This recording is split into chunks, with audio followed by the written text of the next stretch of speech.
Gulliver's Travels by Jonathan Swift. Part IV. A Voyage to the Country of the Houyhnhnms. Chapter I. The author sets out as captain of a ship.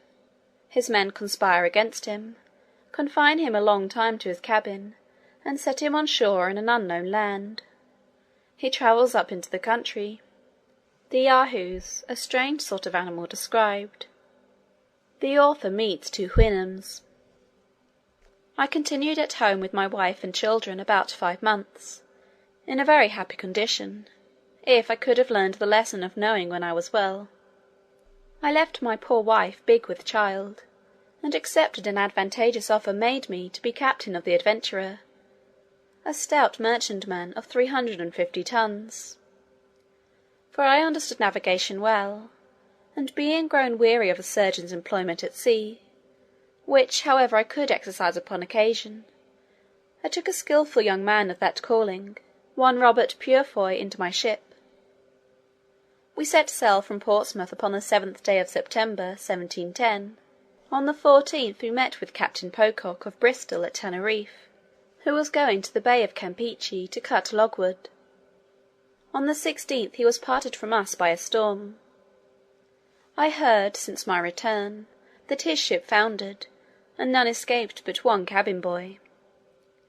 He was an honest man and a good sailor, but a little too positive in his own opinions, which was the cause of his destruction, as it has been with several others; for if he had followed my advice, he might have been safe at home with his family at this time, as well as myself. I had several men who died in my ship of calentures, so that I was forced to get recruits out of Barbadoes and the Leeward Islands, where I touched, by the direction of the merchants who employed me; which I had soon too much cause to repent, for I found afterwards that most of them had been buccaneers. I had 50 hands on board, and my orders were, that I should trade with the Indians in the South Sea, and make what discoveries I could. These rogues, whom I had picked up, debauched my other men, and they all formed a conspiracy to seize the ship, and secure me; which they did one morning, rushing into my cabin, and binding me hand and foot, threatening to throw me overboard if I offered to stir. I told them I was their prisoner, and would submit. This they made me swear to do, and then they unbound me, only fastening one of my legs with a chain, near my bed, and placed a sentry at my door with his piece charged, who was commanded to shoot me dead if I attempted my liberty. They sent me own victuals and drink, and took the government of the ship to themselves. Their design was to turn pirates, and plunder the Spaniards, which they could not do till they got more men. But first they resolved to sell the goods in the ship, and then go to Madagascar for recruits, several among them having died since my confinement. They sailed many weeks, and traded with the Indians, but I knew not what course they took, being kept a prisoner in my cabin, and expecting nothing less than to be murdered, as they often threatened me. Upon the 9th day of May, 1711, one James Welch came down to my cabin, and said, he had orders from the captain to set me ashore. I expostulated with him, but in vain; neither would he so much as tell me who their new captain was. They forced me into the long boat, letting me put on my best suit of clothes, which were as good as new, and take a small bundle of linen, but no arms except my hanger; and they were so civil as not to search my pockets, into which I conveyed what money I had, with some other little necessaries. They rowed about a league, and then set me down on a strand. I desired them to tell me what country it was. They all swore they knew no more than myself, but said, that the captain, as they called him, was resolved, after they had sold the lading, to get rid of me in the first place where they could discover land. They pushed off immediately, advising me to make haste for fear of being overtaken by the tide, and so bade me farewell. In this desolate condition I advanced forward, and soon got upon firm ground, where I sat down on a bank to rest myself, and consider what I had best do. When I was a little refreshed, I went up into the country, resolving to deliver myself to the first savages I should meet, and purchase my life from them by some bracelets, glass rings, and other toys, which sailors usually provide themselves with in those voyages, and whereof I had some about me. The land was divided by long rows of trees, not regularly planted, but naturally growing. There was great plenty of grass, and several fields of oats. I walked very circumspectly, for fear of being surprised, or suddenly shot with an arrow from behind, or on either side. I fell into a beaten road, where I saw many tracks of human feet, and some of cows, but most of horses. At last I beheld several animals in a field, and one or two of the same kind sitting in trees. Their shape was very singular and deformed, which a little discomposed me, so that I lay down behind a thicket to observe them better. Some of them coming forward near the place where I lay, gave me an opportunity of distinctly making their form. Their heads and breasts were covered with a thick hair, some frizzled and others lank. They had beards like goats, and a long ridge of hair down their backs, and the fore parts of their legs and feet. But the rest of their bodies was bare, so that I might see their skins, which were of a brown buff colour. They had no tails, nor any hair at all on their buttocks, except about the anus, which, I presume, nature had planted there to defend them as they sat on the ground. For this posture they used, as well as lying down, and often stood on their hind feet. They climbed high trees as nimbly as a squirrel, for they had strong extended claws before and behind, terminating in sharp points, and hooked. They would often spring, and bound, and leap with prodigious agility. The females were not so large as the males. They had long lank hair on their heads, but none on their faces, nor anything more than a sort of down on the rest of their bodies, except about the anus and pudenda. The dugs hung between their forefeet, and often reached almost to the ground as they walked. The hair of both sexes was of several colours, brown, red, black, and yellow.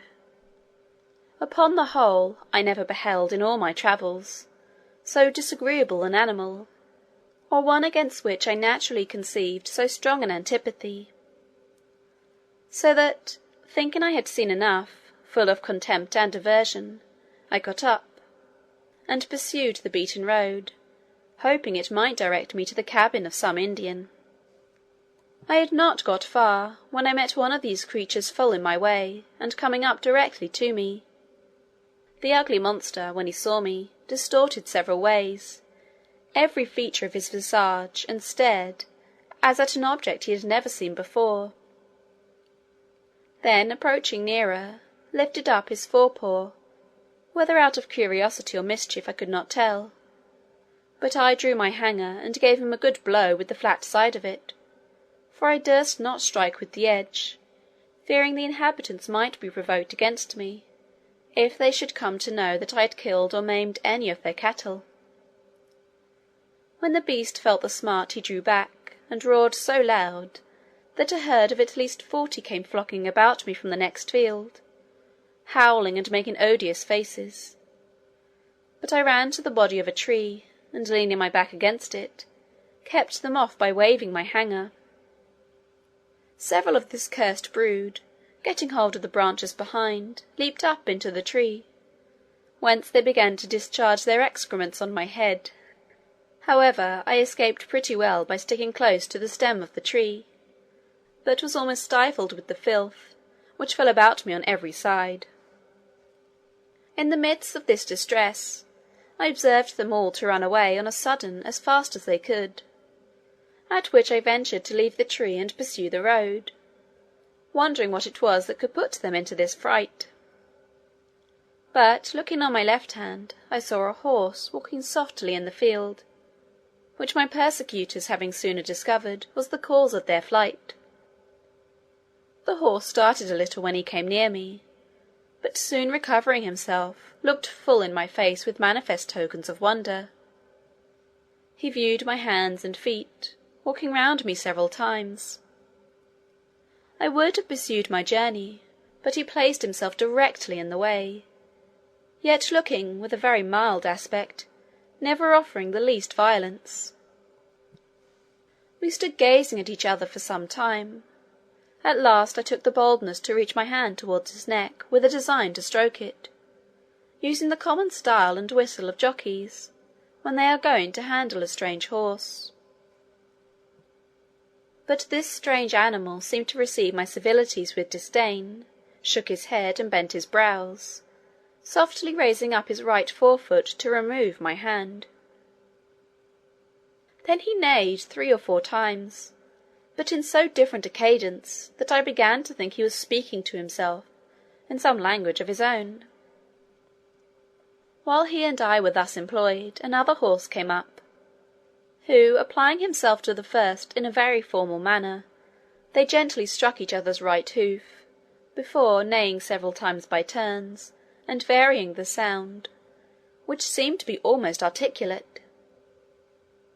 They went some paces off, as if it were to confer together, walking side by side, backward and forward, like persons deliberating upon some affair of weight, but often turning their eyes towards me, as if it were to watch that I might not escape. I was amazed to see such actions and behaviour in brute beasts, and concluded with myself, that if the inhabitants of this country were endued with a proportional degree of reason, they must needs be the wisest people upon earth. This thought gave me so much comfort, that I resolved to go forward, until I could discover some house or village, or meet with any of the natives, leaving the 2 horses to discourse together as they pleased. But the first, who was a dapple grey, observing me to steal off, neighed after me in so expressive a tone, that I fancied myself to understand what he meant.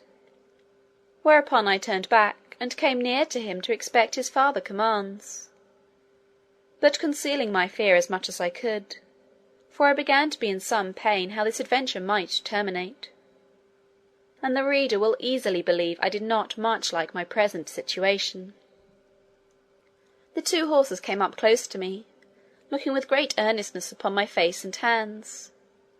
The grey steed rubbed my hat all around with his right forehoof, and discomposed it so much that I was forced to adjust it better by taking it off and settling it again, whereat both he and his companion, who was a brown bay, appeared to be much surprised. The latter felt the lappet of my coat, and finding it to hang loose about me, they both looked with new signs of wonder. He stroked my right hand, seeming to admire the softness and colour,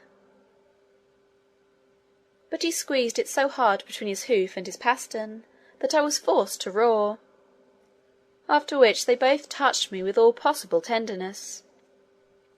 They were under great perplexity about my shoes and stockings, which they felt very often, neighing to each other, and using various gestures, not unlike those of a philosopher, when he would attempt to solve some new and difficult phenomenon. Upon the whole, the behaviour of these animals was so orderly and rational, so acute and judicious, that I at last concluded they must needs be magicians, who had thus metamorphosed themselves upon some design, and seeing a stranger in the way, resolved to divert themselves with him; or perhaps were really amazed at the sight of a man so very different in habit, feature, and complexion, from those who might probably live in so remote a climate. Upon the strength of this reasoning, I ventured to address them in the following manner: "Gentlemen, if you be conjurers, as I have good cause to believe, you can understand my language. Therefore I make bold to let your worships know that I am a poor distressed Englishman, driven by his misfortunes upon your coast, and I entreat one of you to let me ride upon his back, as if he were a real horse, to some house or village where I can be relieved; in return of which favour I will make you a present of this knife and bracelet," taking them out of my pocket.